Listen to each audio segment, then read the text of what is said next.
Básicamente lo que quería que me empieces a contar es un poco qué significa para vos ser extensionista en tu historia. ¿Y alguna experiencia particular que recuerdes como reconfortante o no? O ambas. Yo te podría decir que todo lo que ha implicado en mí interactuar con distintos actores del medio, en lo que fue mi trayectoria, ha sido ampliamente satisfactorio. Es decir, no hay un lugar en el cual haya interactuado con el medio desde los distintos roles que me tocaron, que no haya implicado emoción, una grata emoción. En general, la gente es agradecida a la apertura, que yo soy de los que cree que uno da lo que recibe, y entonces, evidentemente, habré dado en la medida de lo que esperaba la gente o más, y lo he agradecido, es ampliamente satisfactorio. Te diría que me ha tocado trabajar también la gestión y no es tan grata la gestión de la extensión o de en donde esté. Ahí ya es tu obligación. Es decir, lo que haces bien es tu obligación. Y si hay algún ruido, una suerte de mediocridad de la gestión, te la cobra. Pero en la base, trabajar con gente es extraordinario. ¿Hace cuántos años que Es, sos extensionista? yo en el año 93 me recibí, en el año 1993, y estaba peladito y entré a un taller mecánico y me encontré con un productor y empezamos a hablar de campo. Y entonces él me dice le digo, ¿pero estás asesorado? No, no, no, la verdad que no, los ingenieros son muy caros. Entonces yo le dije, Rosario Luis Coppola, me vino a visitar no hace mucho tiempo, tiene 90 y pico años, y le digo, mira, si vos me llevas a laburar, me llevás y me traes, yo te cobro un porcentaje de lo que ganes trabajando conmigo. Me gustó la idea. Y ahí empecé privadamente a trabajar. Pero a las 2 semanas, seguía peladito, vino el INTA a dar una charla y lanzaba el cambio rural en mi pago en Lobería. Y el grupo de productores que había ahí, muchos había, lo primero que dijeron, me dijeron, ¿no querés ser nuestro asesor? Y en el año 1993, en octubre, me casé y ahí mismo empezó mi labor en una suerte primero de interacción público-privada. Yo era asesor de grupos de productores, asesor privado, asesor en muchos campos privadamente, y el vínculo con el INTA fue permanente en una época donde el cambio rural estaba con todo su contenido de formación en lo que es la técnica operativa de grupo o la dinámica grupal que le llaman otros, donde nos formaron grandes referentes y realmente fue muy dinámico, aprendí de ahí de los muchos colegas y aprendí de los productores. El primer productor que me enseñó a mí fue mi padre, que cuando salí como, como profesional, yo pensé que me iba a comer el mundo y me encontré con todos los no de la resistencia a la innovación o los no de la capacidad de darse cuenta de que el riesgo era muy importante o los no de la trayectoria vivida por ese señor. Bueno, mi padre, un gran profesor. Eh, con el tiempo logramos tener muchos sí y bailamos juntos. Yo le llamaba poder congeniar en la actividad, era como bailar, pero a mí me enseñó mucho él con eso, me enseñó incluso a tener empatía, a poder entender el otro, porque yo quería intensificar y mi hijo me decía, yo tengo suficiente recurso, además me gusta descansar, si vos me proponés esta intensificación, me haces que me levante más temprano, mirá lo que te estoy diciendo. Entonces ahí yo tuve que entender que no hay un modelo productivo, sino que hay un modelo según con quién te toque interactuar. Y lo que él, eh, en alguna medida, se proponga y priorice tiempo, otros priorizan ganar dinero, obviamente, los hubo. Pero bueno, en esa trayectoria tuve grandes maestros. Carlos Maneiro fue agente de proyecto mío, ya era un tipo grande, está jubilado Carlito, y él, pero tenía una cancha, un manejo con la gente, un extensionista nato, Julio Elverdín, Horacio Sarlangue, con distintos perfiles, algunos más tecnocráticos, Como otros Julio. mucho más, ¿eh? Como Mucho más, Julio. claro, ¿eh? Yo a Horacio y a Julio conocí. Yo tengo una sensación que en realidad, bueno, ahora me decís, pero casi diría que va como un poco reñida de la tuya con respecto a la recepción. Yo la primera vez que fui a acompañarlo a mi hermano en el 2001, no, en el 2000, a una charla de trigo en Balcarce, que estabas vos, si mal no recuerdo, y estaba Horacio.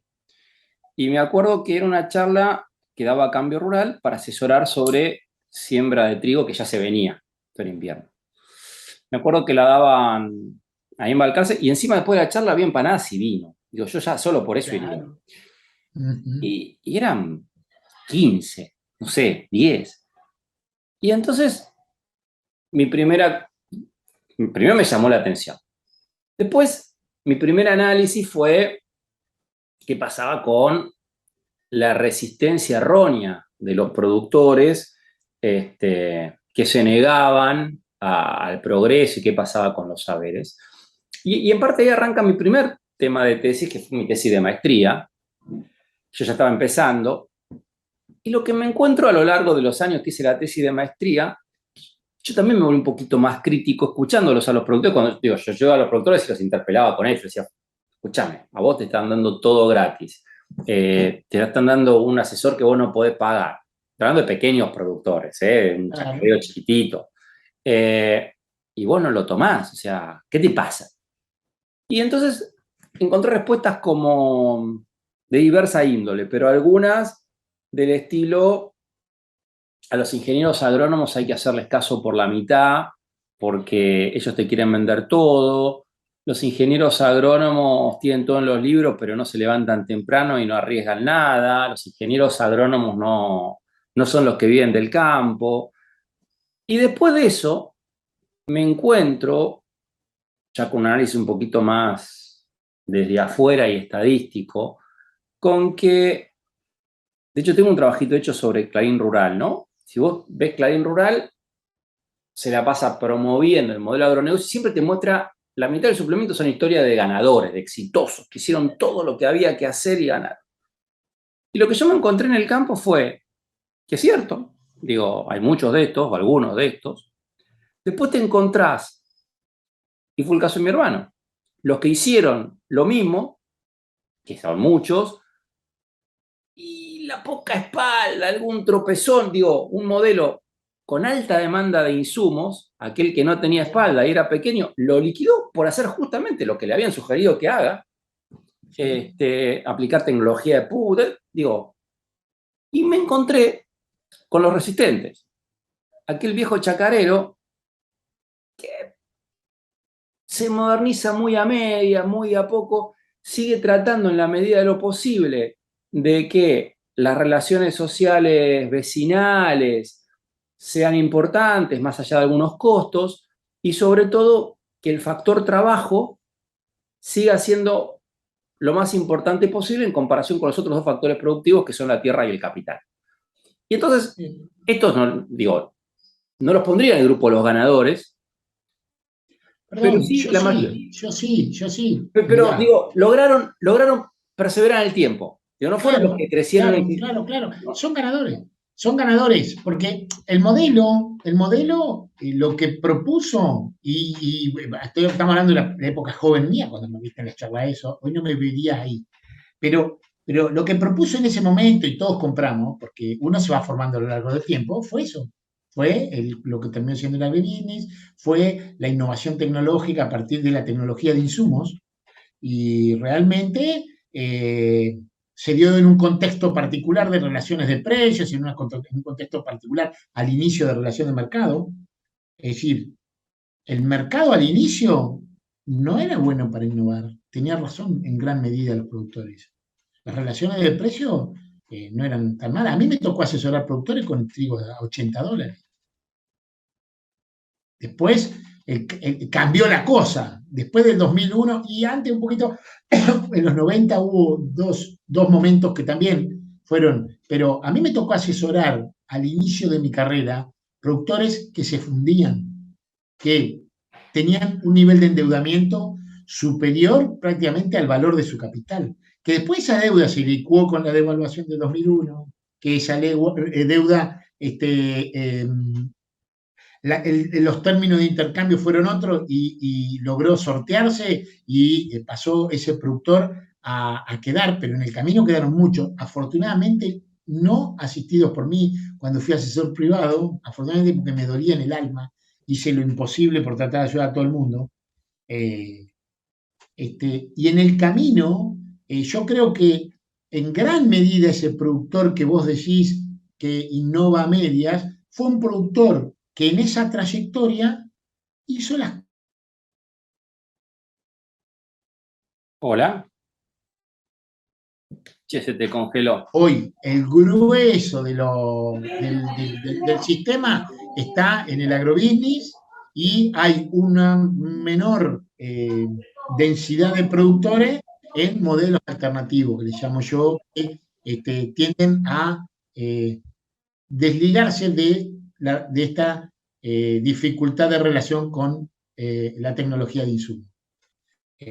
Ahora, el sistema científico, INTA, las universidades, lo compraron todo y lo llevaron y fueron funcionales a ese modelo de agrobusiness. ¿Y tuviste alguna vez algún choque por esto con algún productor, ya sea porque lo fuiste a asesorar y te dijo, no, Juan, o sea, con esto no, a mí no me jodas, o alguno que alguna vez te echó algo en cara con respecto a la adopción de este modelo? En realidad, no. No, pero lo que pasa es que yo no tuve un modelo. Yo tuve modelos que se adecuaban, trabajé sobre modelos que se adecuaban a la realidad de ese productor. A veces un productor, doy un ejemplo, 6 hijos, un tipo de 50 y pico de años, 6 hijos, la mayoría en la universidad, y ese necesitaba ver cómo hacer de su empresa, ninguno dedicado al campo, cómo hacer de su empresa una máquina de producir dinero. Y ese quería innovar, ver cómo escalaba, porque necesitaba guita. Al lado tenía gente que tenía 2 hijas, las 2 hijas casadas con flacos que no le interesaban el campo para nada, y encima ya hechas, en el sentido de los recursos que disponían. Esa persona era mucho menos incorporadora de procesos innovativos. Y como bien decís vos, eran productores que sí explotaban su capital humano, digamos, su capacidad. Era el recurso humano, soy yo, y tengo que ir al mango acá, y se sentaba arriba del tractor y andaba. El otro contrataba, porque no daba abasto él solo para la escala que había tenido que desarrollar. Entonces, no hubo un modelo. Sí tuve en el camino personas que resistían más o menos a incorporar cosas. No es que toda la vida me dijeron que sí a todo. Yo trabajaba de una manera cuando fui privado que los números los manejábamos y los analizábamos entre todos, con los grupos. Cuando entré como agente de El modelo ACREA. Era un modelo, sí, un modelo, porque en definitiva Cambio Rural es una copia sale de ahí, claro, nada más que adaptado a una realidad del pequeño y mediano productor. Fue un programa focalizado. Lo que intentó hacer es ponerle un parche al caño de gente que se estaba yendo del sistema, que eran los productores pequeños y medianos en los 90, porque ese modelo se llevó miles de productores. Nosotros vinimos ahí a ver cómo resistían y logramos que resistían. Yo tengo la satisfacción de que la gente que trabajó conmigo, y el día de hoy son gente mayor, ya ni siquiera produce, ahora vive de renta la gente. que ese es otro fenómeno que se dio posterior. La gente quedó con la tenencia, pero se escalaron determinadas empresas, algunas de servicio, o los propios pools, no solo los pools, se armaron negocios del acopio, es decir, o las agronomías, y terminó el campo, la parte agrícola en nuestra región, salvo algunos que eran tenientes de tierra en escala y que ya estaban como empresariales, el resto terminó prácticamente un grueso de productores importantes yendo a la renta. Se lo llevó puesto este proceso innovativo que implicaba comprar una máquina que valía, tenían obsoletas las máquinas nuevas, y el modelo lo empujaba a ir a la directa o a ir, y ahí, bueno, todo un fenómeno que implicó desocupación en alguna medida en el sector primario, porque obviamente cuando se empezaron a comprar máquinas y a escalar, mucha gente que estaba laburando ahí dejó de ser necesaria, se achicó la demanda de mano de obra. Es impresionante ese fenómeno. Pero yo en el camino como extensionista fui evolucionando al lado de gente. Nunca perdí la esencia del agrónomo porque fui asesor, porque fui hijo de productor y porque produje, y esa parte no la perdí, pero yo fui, sí, a partir de con quienes me rodeé, formándome hacia otro lado. Yo me fui formando hacia las ciencias sociales fuertemente, y tuve una trayectoria formativa que me cambió la visión. Yo puedo decir que cuando empezó, allá cuando empecé a estudiar, desde el punto de vista ideológico era liberal, y hoy no soy liberal, para nada. Puedo decirlo tranquilamente. Cambié, pero eso fue una evolución a partir de mi formación, de mi trayectoria, con quienes trabajé, de lo que vi en la interacción con el medio, y vi los ganadores, los perdedores, bueno, todo lo que implica esa interacción en el mundo de la ruralidad. Y tengo una pregunta más, que tiene que ver con la cuestión de género. Cuando yo empecé, pues ya hace años que no hago estos temas, que me interesaba mucho la cuestión de la familia, la cuestión de género en el agro, había como un discurso más oficial de los que se encargaban de esto, que la mujer no tenía ningún lugar en el agro. Y yo lo discutí un poco porque me parecía que coincidía en que no había prácticamente mujeres productoras, y las dos que conocí, las cosas que te contaban como que abonaba el discurso de que la mujer no tiene lugar en el agro, que es solamente una cosa de hombres. Pero rascando un poquito más, me di cuenta que sí tenían lugar. O sea, no podían ser productoras porque evidentemente hay una cosa, o había, al menos hace 20 años, una cosa muy machista. Pero que en las empresas familiares, en el seno del hogar, en la cocina, sí tenían peso sobre decisiones importantes, decisiones políticas, no puntuales, no si sembramos trigo hoy o mañana, pero sí de, che, ¿compramos un tractor o compramos un departamento en Buenos Aires para el pibe? Tengo anécdotas. Nos vamos a Brasil, ¿no? Y algunas, inclusive algunas profesionales que laburaban ya en las empresas sin acceso al público, pero que eran contadoras, abogadas o manejaban todos los números. ¿Esto ha cambiado? ¿Cómo lo ves esto en tu trayectoria? Bueno, lo primero que te doy la razón es 100%. Vuelvo a mi referencia cuando fui asesor.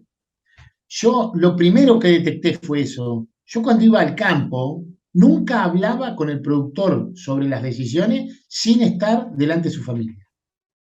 Porque había decisiones importantes que tomar. A veces había cuestiones que tenían que ver con deudas, había cuestiones que tenían que ver con inversiones, como bien decís vos. Entonces, yo podía irme contento, porque a veces les pasa eso a los que transfieren tecnología, más transfieren, no tienen rol.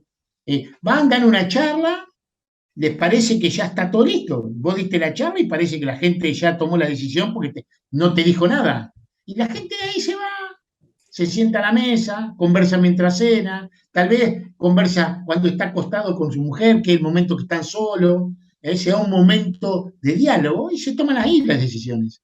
Es decir, en esos espacios. Entonces, sin duda, yo había detectado que ese fenómeno era un fenómeno fundamental. Y coincido que en aquel momento la mujer estaba un poco más en un segundo plano, y debo decirte que gratamente hoy está más en un primer plano, en varios espacios. Nosotros estamos trabajando, por ejemplo, con agricultores familiares que están vinculados a la actividad hortícola, y la mujer tiene un rol clave comercial. Llegan los compradores y hablan con la mujer.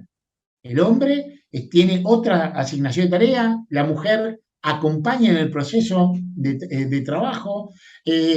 Bueno, hay muchas colegas, es decir, podría decir de alguna manera, ha abierto a un campo, sin dejar de ser machista, yo creo que sigue siendo machista el sector, se ha abierto considerablemente espacios. La mujer, hay muchas más mujeres productoras, conozco, productoras directamente, ellas toman la rienda y van al frente. Nosotros hacemos reuniones y antes eran todos varones en un evento, y hoy tenés un 25, un 30% de mujeres. Es decir, es claro el fenómeno de ampliación de la participación de la mujer en el espacio rural. Es claro, ¿eh? Y bueno, grato, y ojalá que un día llegue a estar en el mismo nivel de participación. Todavía no es palo y palo, digamos. Tenemos todavía más hombres ahí, pero realmente nosotros mismos, la institución, nosotros trabajamos mucho la cuestión de género, trabajamos proyectos de género, está instituyéndose permanentemente esos proyectos, y bueno, y nos hemos ido desconstruyendo, eso es una realidad. Todos y cada uno de nosotros, quien más, quien menos, se fue deconstruyendo de alguna manera y dándose la posibilidad de interacción de par, que en otro momento podía parecer que no. Por ejemplo, yo te puedo decir, no es el campo, pero en INTA Balcarce, en la gestión, hoy, el tema de género está palo y palo, y en los cargos jerárquicos hay tantas mujeres como hombres. En otro momento, reuniones de gestión de INTA Balcarce eran todos hombres. Es decir, hay un cambio en ese sentido en todos los espacios. Creo que ese instituido, que fue todo el proceso que se fue dando en las discusiones vinculadas a la cuestión de género, la ampliación de derechos, se ha dado y se va fortaleciendo, afortunadamente.